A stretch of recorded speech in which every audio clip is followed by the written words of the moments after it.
नमस्कार, मैं हूं शैली शर्मा और आप देखना शुरू कर चुके हैं एनजेपी हरियाणा।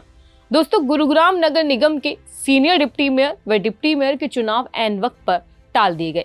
11 अगस्त को जिस दिन चुनाव होने थे, उससे ठीक एक दिन पहले 10 अगस्त की शाम चुनाव टालने का पत्र जारी हो गया। नगर निगम आयुक्त प्रदीप दहिया ने चुनाव टालने का कारण प्रशासनिक बताया, लेकिन इस बात में कोई संदेह नहीं है कि इसके पीछे कारण प्रशासनिक नहीं बल्कि राजनीतिक है। आज हम इसी विषय पर चर्चा करेंगे।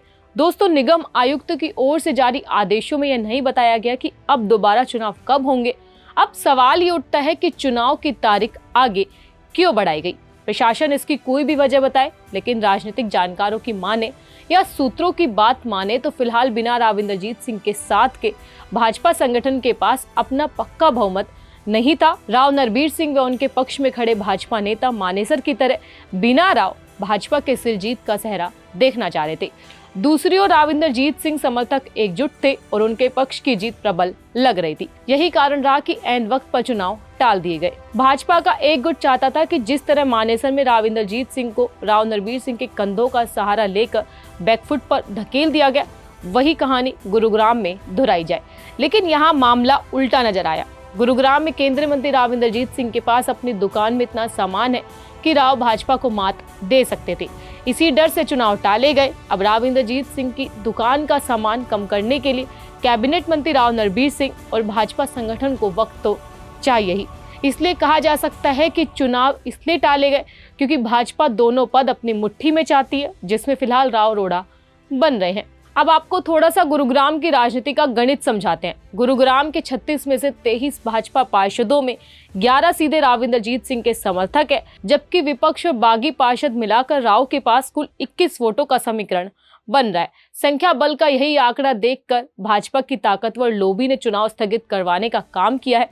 भाजपा तब चुनाव करवाना चाहेगी जब राव इंद्रजीत सिंह समर्थकों की संख्या को साम दाम दंड भेद की नीति से कम कर दिया जाए। देखना यह है कि राव के पाले में खड़े बताए जा रहे निगम पार्षद कितने दिन तक एकजुटता बनाए रख पाते हैं।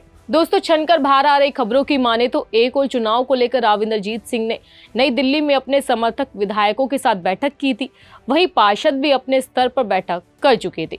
दिल्ली बैठक में राव व समर्थक विधायकों के बीच दोनों पदों के लिए अपने उम्मीदवार को जिताने की योजना बन चुकी थी। इस बैठक में राव में निष्ठा रखने वाले भाजपा के और कुछ निर्दलीय पार्षद भी शामिल थे।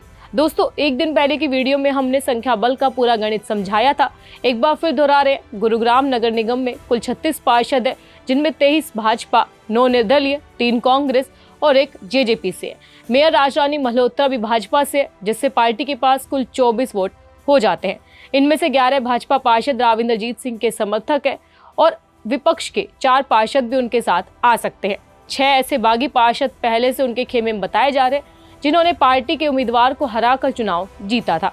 इस तरह राव के पास फिलहाल 21 वोटों का मजबूत आंकड़ा बताया जा रहा है। यही आंकड़ा चुनाव स्थगित होने की वजह बना। दोस्तों, इस खबर पर आपकी क्या राय है? कमेंट बॉक्स में अपनी राय जरूर दें। धन्यवाद।